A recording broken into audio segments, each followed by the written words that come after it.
When investigating the causation of disasters, the Swiss cheese model is often brought up. I know it sounds like a strange comparison to bring up cheese, but bear with me. Imagine a block of holy cheese, sliced. Some holes only go part of the way through it. Imagine an event, say you tripping up on a child's toy. This could have been prevented in a number of ways, say telling your 2-year-old to put their toys away after playing with them, or looking where you're going. In the Swiss cheese model, either of these potential blockers for your painful fall would have averted disaster.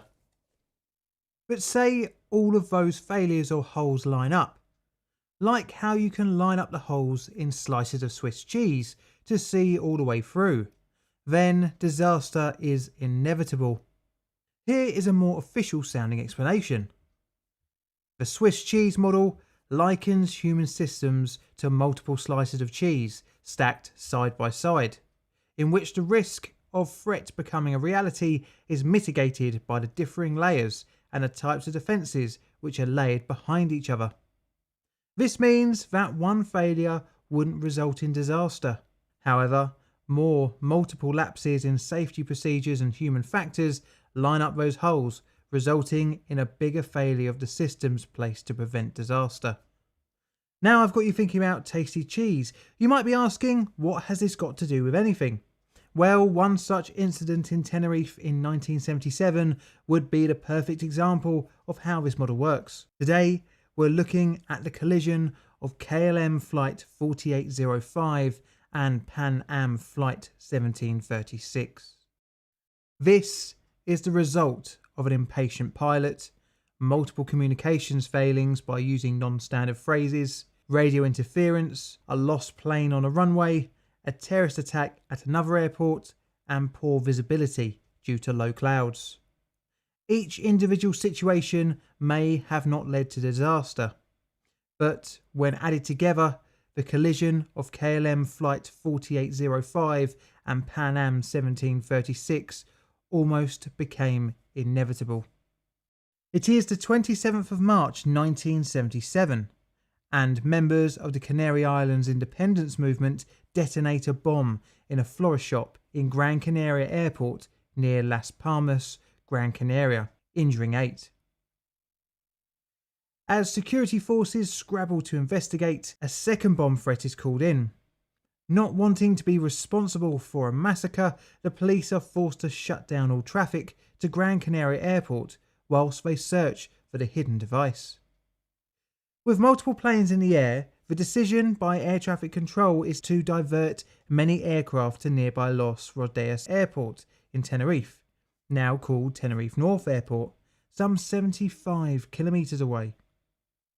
Los Rodeos by the early afternoon was awash with aircraft, far more than usually experienced at the airport. The airport had only one runway and one main taxiway running parallel to it, with 4 short taxiways for connecting the two. So much was the congestion on the ground that planes were blocking the taxiway, forcing aircraft to taxi on the runway before positioning themselves for takeoff, a procedure known as backtaxiing. At the beginning of the shutdown, Pan Am Flight 1736's crew would have much preferred to stay in the air in a holding pattern, as at 13:15 they had around 2 hours worth of fuel. However, the flight was ordered to land in Tenerife, much to the disappointment of her crew and passengers. Much better for the passengers' comfort to be ready to land when the all clear was given, especially due to the long distance the flight had covered from Los Angeles with an intermediate stop at New York. The crew on board consisted of Captain Victor Grubbs, aged 56, First Officer Robert Bragg, aged 39, Flight Engineer George Warnes, 46, and 13 flight attendants, along with 380 passengers, mostly of retirement age. The flight crew had over 30,000 hours of experience. Although not all covered on the Boeing 747, the crew were confident in the plane. The Pan Am plane was quite a historically important specimen for the 747's legacy. It had operated the inaugural 747 commercial flight on the 22nd of January 1970. Not only that, but the plane had the honour on the 2nd of August 1970 to become the first 747 to be hijacked. Another plane caught out during the disruption of services to Gran Canaria Airport was KLM 4805, which, much like Pan Am 1736, had found itself diverted to Tenerife. The KLM aircraft was also a 747 and was chartered by the Holland International Travel Group and had departed from Amsterdam Airport Schiphol, Netherlands. The crew were also experienced, but was captained by somewhat of a KLM celebrity, Jacob Veldhuizen van Zanten, aged 50. Van Zanten was KLM's star pilot and head 747 training instructor. So much was his value to the company that his face was even on advertising material for the airline. His flying career started in 1947 when he gained his private pilot's license, and by 1950 he had achieved his commercial certification and began working for KLM the same year. By 1977 he had amassed over 11,000 hours of flying time, 1,500 of which were on the 747. Accompanying Van Zanten on the crew of the KLM were First Officer Klaas Meurs and Flight Engineer William Schrader. Again, like the Pan Am flight, the team combined had several tens of thousands of hours of experience. By late afternoon, Gran Canaria Airport slowly opened up to traffic again. This meant that the much delayed and diverted aircraft could complete their journeys. Not wanting to be delayed further at its destination and not wanting to break the laws on duty crew working time, Van Zanten took the opportunity to refuel the KLM where they were. However, this would block in other aircraft, including 1736, for over half an hour, much to the annoyance of the Pan Am, which still had enough fuel on board for the final leg of its journey. The captain and first officer left the plane to measure the gap between the KLM and the active runway, but the distance was lower than the safe minimum. They were obliged to wait. The added delay was further compounded by a Dutch family not going back to the KLM on time. Finally, at 16:56, Van Zanten's KLM radioed the control tower for clearance to taxi. Tenerife Airport is at 633 metres above sea level. This has an unusual side effect. Clouds at 600 metres above ground level at the nearby coast are at runway level at Los Rodeos. With clouds being blown in from the sea, this creates variable visibilities where clear visuals 1 minute can almost instantly drop below minimums the next. And the 27th of March was just such a day. After 3 minutes of confused conversation, at 16:59, the instructions to proceed down the main runway and to backtrack for takeoff were received and understood by the flight crew. These instructions meant that the KLM would turn 180 degrees once at the end of the runway in preparation for takeoff. At 17:02, the Pan Am called the tower for clearance to taxi. This was granted, but with the additional instructions to turn onto the third left taxiway. Pretty straightforward, you might think, but when you look at the diagram of the airport, those instructions make little sense. Only 2 taxiways on site look viable for a 747 to make the desired turn to reach the end of the runway. The taxiways were unmarked, and by now visibility on the runway was concerningly low. The Pan Am called up the tower to confirm that it was not indeed taxiway 1 instead of the requested 3. The ATC replied abruptly, "Third one, sir. 1, 2, 3, third one." The aircraft proceeded to taxi up the main runway, marking off the taxiways to their left as they passed. Number 1 and 2 were successfully identified, but lost in the thick fog, the crew failed to identify number 3. A confused conversation broke out in the cockpit, hinting that they were now lost. Meanwhile, the KLM plane contacted ATC to confirm that they had passed the 4th exit. The tower replied, "OK, make 180 and report ready for clearance." Almost immediately after the plane was in a position for takeoff, Van Zanten pulled back the throttles and the plane started to move. First Officer Mers advised Van Zanten that ATC clearance had not been given, and the captain replied, "No, I know that, go ahead ask." In doing so, bringing the engines back to idle. At 17:05, the KLM confirmed it was ready for takeoff and awaiting ATC. Soon after, ATC informed the KLM what their route was to follow after takeoff, but no authorization for takeoff was actually given. The KLM replied and confirmed the information given, but added, "We are at takeoff," which is a non-standard message. ATC replied, "Okay, stand by for takeoff, I will call you back." During this message, the KLM experienced radio interference, muffling the instructions.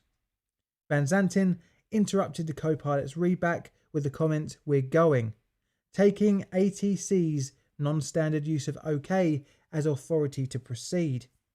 The KLM released its brakes, took power and started to move down the runway. With ATC not being able to see the two planes in the thick fog, they thought all movements were still under control. The tower then contacted the Pan Am flight saying, "Papa Alpha, report when runway clear," to which Pan Am replied, "OK, we'll report when runway clear." Unbeknownst to the Pan Am and the tower that whilst this final conversation took place, the KLM had started on a head-on collision course. Hearing the communications between the tower and the Pan Am, the KLM engineer said, "Is he not clear, that Pan American?" Van Zanten replied, "Oh yes," but still continued with the takeoff. The KLM loomed off in the fog as it hurtled towards the Pan Am. Captain Victor Grubbs shouted, "There he is!" The Pan Am was now near exit number 4. Grubbs yelled, "God damn, that son of a bitch is coming!" Captain Bragg applied the throttles and tried to turn onto the grass off the runway in an effort to avert disaster. Shortly after, the KLM crew saw the Pan Am on the ground. By now it was travelling too fast to abort the takeoff. They rotated the aircraft and attempted to clear the Pan Am by getting airborne, causing a tail strike. At a speed of 160 miles per hour and at a distance of 100 metres from the Pan Am, the KLM's nose gear cleared the aircraft off the ground, but the left side engines, lower fuselage and main landing gear struck the upper part of the Pan Am's fuselage. The result was ripping apart the centre part of the Pan Am, almost directly above the wing. The right side engines crashed through the Pan Am's upper deck behind the cockpit. The momentum of the takeoff speed of the KLM led to a brief time in the air, but it had received critical damage and subsequently the plane stalled, took a sharp roll and impacted the ground 150 metres down from the Pan Am. After impact, the freshly fuelled aircraft burst into an uncontrollable fireball, engulfing all within. Seeing the inferno, rescue workers made a beeline to the site of the KLM, completely ignoring the Pan Am. In a miraculous turn of luck, the captain, first officer and flight engineer of the Pan Am 1736 had survived. This would come to haunt them for the rest of their lives. The only survivors of the disaster were 61 members of crew and passengers aboard the Pan Am. Many escaped through the now open central part of the fuselage onto the still intact wings, jumping to the relative safety of the runway. All aboard the KLM perished, most likely from the impact and fire when the aircraft hit the ground. Although not severely deformed, the escape doors on the plane's fuselage were not operated. The 61 survivors were promptly transported to Santa Cruz hospitals. Needless to say, Los Rodeos Airport, the only operating airport on Tenerife at the time, was closed to all fixed-wing traffic. This closure would last for 2 days to allow some clear-up efforts. With 583 dead, 61 injured and 2 multi-million-dollar aircraft written off, the only questions available are how and why. Initially, KLM, upon hearing about a collision involving one of their fleet, set about assembling an investigation team. The logical person for this task would be the head of pilot training, Captain Jacob Veldhuizen van Zanten. But the company would be shocked to find out at the helm of the disaster was their most experienced 747 pilot. The investigation into the event would gain international attention, in part due to it being a collision between a Dutch and American airlines on Spanish soil, but also due to the entirely preventable nature of the crash. Both planes were sound mechanically, and both crews had more than enough experience for operating in such conditions. However, Van Zanten did take off, disregarding all the apparent warning signs, for example his first officer not gaining clearance for takeoff and the ATC giving no explicit instructions to allow him to, which should have pointed him to stay on the ground. In the back of the captain's mind was a recently imposed law on limits of time a crew can operate. When the rule came into force, it was relatively easy for a captain to work out how much time his crew had to work. But after December 1976, the process to work out the amount of operating time left became too complicated. This meant that crews could not work without fully knowing their remaining time, and as such erred on the side of caution, as a violation could result in not just punishment from the company, but also Dutch law. This would have played on Van Zanten's mind, and even on that of the crews, where exceeding the limit would result in the plane being grounded at Las Palmas and could have cost the company money and affected plans back at home. The fear of being stuck far away from home would have had an effect on the crew called fixation, an almost tunnel vision like mental state where the goal is the most important thing and all potential hazards are ignored. In the Spanish investigation into the crash, it was thought that this phenomenon, along with communication errors, led Van Zanten to believe that he had the authority to take off. Let's look at the communication errors that could have caused this. The Dutch investigation pointed out that during communications between the tower and both planes, background noise could be heard from a football game being listened to. This could have contributed to some confusion or distraction amongst communications. Also, the tower had to deal with a higher than normal workload. On top of that, poor visibility due to low clouds, no one could see where the other was. Also, the instructions to the Pan Am to use taxiway 3 would have resulted in a difficult manoeuvre for the crew to do, leading to confusion and eventual loss of position of the plane. During the vital clearance request stage, once the KLM had lined up, a misunderstanding led the crew to believe they had clearance.